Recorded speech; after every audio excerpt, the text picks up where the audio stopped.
বন্ধুরা, আশা করি তোমরা সবাই ভালো আছো। তোমার চ্যানেলে তোমাদের সবাইকে স্বাগতম। তো আজ আমরা যে বিষয় নিয়ে আলোচনা করব, উচ্চ মাধ্যমিক ভূগোলের সেরা 50টি প্রশ্ন এবং তার উত্তর। মনে রাখবে, প্রত্যেকটি প্রশ্ন কিন্তু তোমাদের পরীক্ষা আসার সম্ভাবনা খুবই প্রবল, কারণ সম্পূর্ণ বই থেকে সিলেক্টেড 50টি প্রশ্ন তোমাদের সামনে তুলে ধরছি। তার আগে বলে রাখি, যারা এখনও চ্যানেলকে সাবস্ক্রাইব করোনি অবশ্যই সাবস্ক্রাইব করে নাও এবং বেল আইকন অবশ্যই ক্লিক করে রাখো, যাতে এরকম আরও গুরুত্বপূর্ণ ভিডিও তোমরা দেখতে পাও।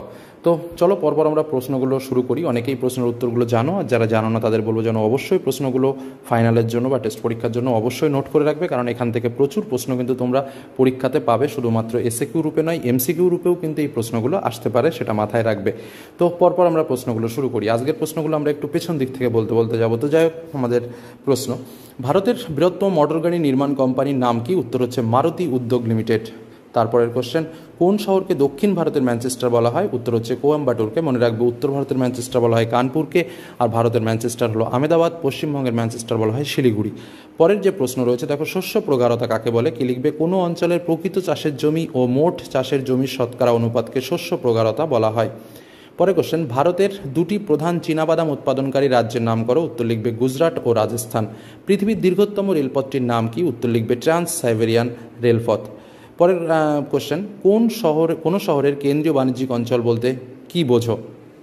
তো উত্তরটা কি লিখবে?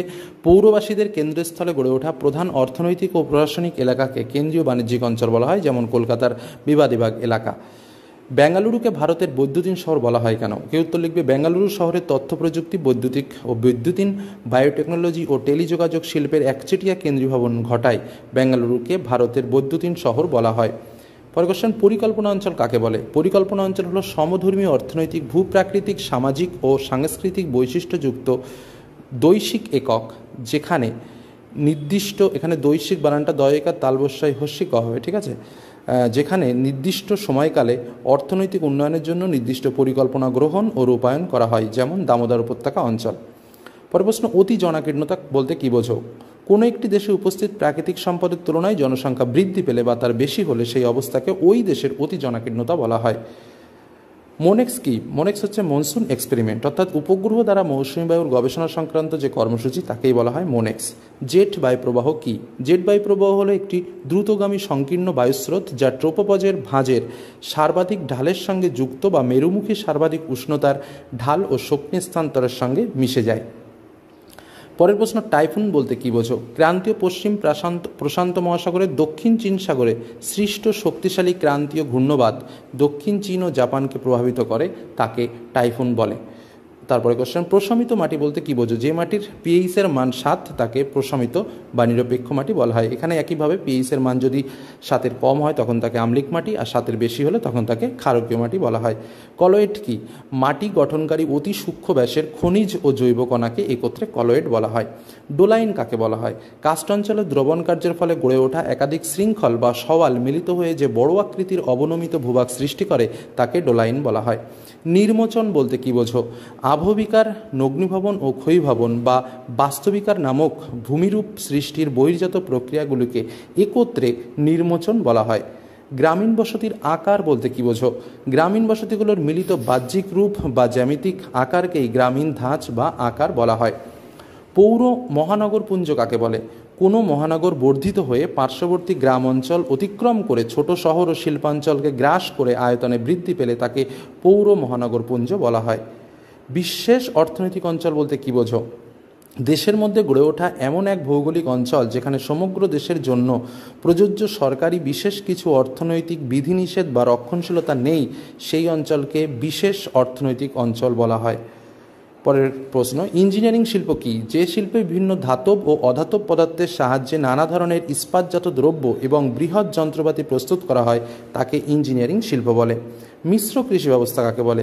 যে কৃষি ব্যবস্থায় জমি থেকে বিভিন্ন ফসল উৎপাদনের পাশাপাশি পশুপালনও করা হয়, সেই কৃষি ব্যবস্থাকে মিশ্র কৃষি ব্যবস্থা বলা হয়। শস্য সমন্বয় বলতে কী বোঝো? একটি অঞ্চলে যে বিভিন্ন প্রকার শস্য চাষ হয় তাদের একত্র সমাবেশ ও সংখ্যাকে শস্য সমন্বয় বলা হয়। ভারতের বৃহত্তম সংরক্ষিত অঞ্চল কোনটি? উত্তর হচ্ছে হিমালয় অঞ্চল।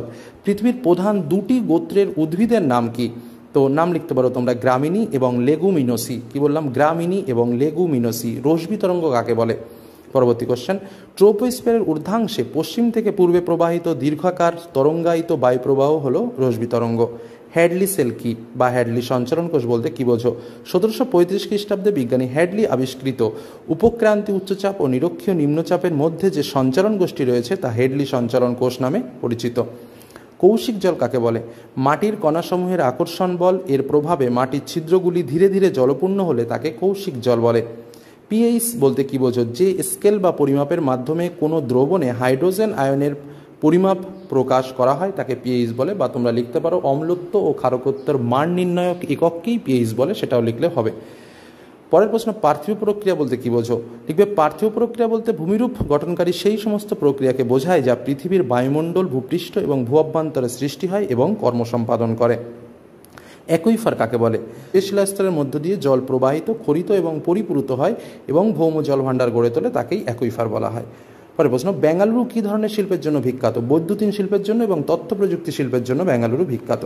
ছত্তিশগড় অঞ্চলের প্রধান নদী কোনটি? উত্তর হচ্ছে মহানদী। জনসংখ্যার ফাঁদ বলতে কী বোঝায়? জনবিবর্তন মডেলের দ্বিতীয় পর্যায়ে জন্মহার ও মৃত্যুহারের পার্থক্য খুব বেশি হয় বলে জনসংখ্যা দ্রুত হারে বাড়ে এবং জীবনধারণের মান অনুন্নত হয়ে পড়ে, একেই জনসংখ্যার ফাঁদ বলা হয়। ভারতের জীবনরেখা কি? ভারতের রেলকে ভারতের জীবনরেখা বলা হয়। আইসোটিম বলতে কী বোঝো? আইসোটিম হলো সমপরিবহন ব্যয়রেখা। কাঁচামাল উৎপাদিত দ্রব্যের পরিবহনের ওপর ভিত্তি করে অঙ্কিত বৃত্তাকার রেখাকে আইসোটিম বলা হয়। শুষ্ক কৃষি বলতে কী বোঝো? যেসব অঞ্চলে বার্ষিক 50 সেন্টিমিটারের কম বৃষ্টিপাত এবং জলসেচের সীমাবদ্ধতা রয়েছে সেখানে শুষ্ক পরিবেশে স্বল্প জলে যোগানের ভিত্তিতে গড়ে ওঠা কৃষি ব্যবস্থাকে শুষ্ক কৃষি বলা হয়। শস্যাবর্তন কাকে বলে? একই জমিতে বছরের বিভিন্ন সময় বা ঋতুতে পর্যায়ক্রমে ভিন্ন ভিন্ন ফসল উৎপাদনকেই শস্যাবর্তন বলা হয়। মেঘভাঙা বৃষ্টি কাকে বলে?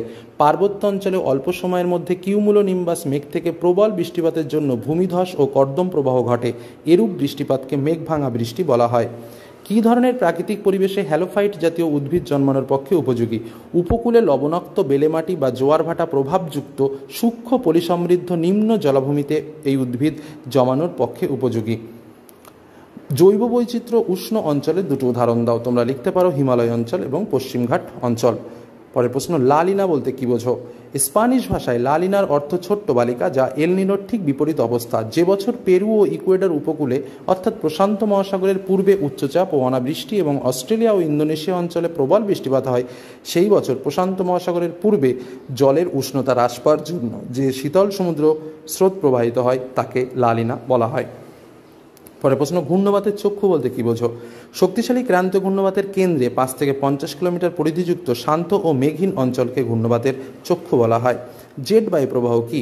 বায়ুমণ্ডলের ট্রোপোস্ফিয়ারের ঊর্ধ্বে এবং স্ট্রাটোস্ফিয়ারের নিম্নে 7 থেকে 14 কিলোমিটার উচ্চতায় একটি প্রবল গতিবেগ সম্পন্ন বায়ু সংকীর্ণ আঁকাবাঁকা ও তরঙ্গায়িত পথে পশ্চিম থেকে পূর্ব দিকে প্রবাহিত হয়, একে জেট বায়ু বলা হয়। মৃত্তিকা ক্যাটেনা বলতে কী বোঝো? ভূমির ঢালের পার্থক্যের কারণে মৃত্তিকা পরিলেখের যে পার্থক্য দেখা যায় তাকেই মৃত্তিকা ক্যাটেনা বলা হয়। ইলুভিয়েশন কাকে বলে?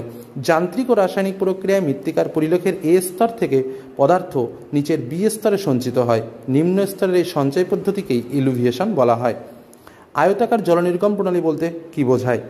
যে জলনির্গম প্রণালীতে প্রধান নদী ও তাদের উপনদী সমূহ ভূগাঠনিক দুর্বল স্থান বরাবর সমকোণে মিলিত হয়ে যে আয়তাকার জলনির্গম প্রণালী গড়ে ওঠে তাকে আয়তাকার জলনির্গম প্রণালী বলা হয়। পরের প্রশ্ন, পুনর্ভবা নদী কি? অনুগামী নদীর দিক বরাবর নদী ঢালের ওপর দিয়ে ভাঁজযুক্ত শিলাস্তরের ক্ষয়চক্রের দ্বিতীয় পর্যায়ে প্রবাহিত হয়ে যে নদী পরবর্তী নদীতে এসে যুক্ত হয় তাকে পুনর্ভবা নদী বলা হয়। ইনসেলবার্স বলতে কী বোঝো?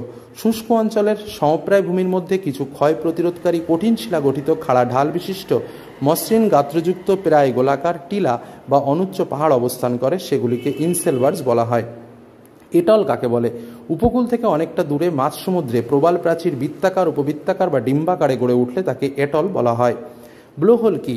গুহার ভেতরে সমুদ্র তরঙ্গের জল ও বায়ুর চাপে গুহা আরও ক্ষয় পায় এবং একসময় গুহার ছাদ ধসে গর্তের সৃষ্টি করে। এই গর্তের মধ্য দিয়ে সমুদ্র তরঙ্গের জল প্রবাল আওয়াজে পড়ার মতো বেরিয়ে আসে, এই গর্তকেই ব্লোহোল বলা হয়। ভাদস জল কাকে বলে? যে জল ভূপৃষ্ঠতলে অভিকর্ষের টানে অসম্পৃক্ত স্তরের মধ্য দিয়ে অভ্যন্তরে সম্পৃক্ত স্তরে পৌঁছায় তাকে ভাদস জল বলা হয়। নগ্নিভবন কাকে বলে? আবহবিকার পুঞ্জিত ক্ষয় ও ক্ষয়কারী শক্তিসমূহের মিলিত কার্যের ফলে ক্ষয়জাত পদার্থের অপসারণ এবং নিচের শিলাস্তরের উন্মুক্তকরণ ও ভূমির উচ্চতা হ্রাসই হল নগ্নিভবন প্রক্রিয়া। তো মোস্ট ইম্পর্টেন্ট 51 কোশ্চেন অ্যান্সার তোমাদের সামনে শেয়ার করলাম এবং এটুকু আমি নিশ্চিত যে এর মধ্যে থেকে একাধিক কোশ্চেন কিন্তু তোমরা পরীক্ষায় পাবে, কারণ সিলেক্টেড 51 কোশ্চেন তোমাদের সামনে শেয়ার করা হলো। এরকম আরও কিছু কিছু জিনিস তোমাদের সামনে শেয়ার করা হবে। ইতিমধ্যে সাজেশন তোমাদের সামনে তুলে ধরেছি, সেগুলো কমপ্লিট করলে জিওগ্রাফিতে কিন্তু 100-এ 100% নম্বর পাওয়া কিন্তু কোনো কঠিন ব্যাপার নয়, এটা তোমাদের বলে রাখলাম। তো চলো আজকের মতো এখানেই শেষ করছি। সকলে ভালো থেকো, সুস্থ থেকো, সাবধানে থেকো। ধন্যবাদ।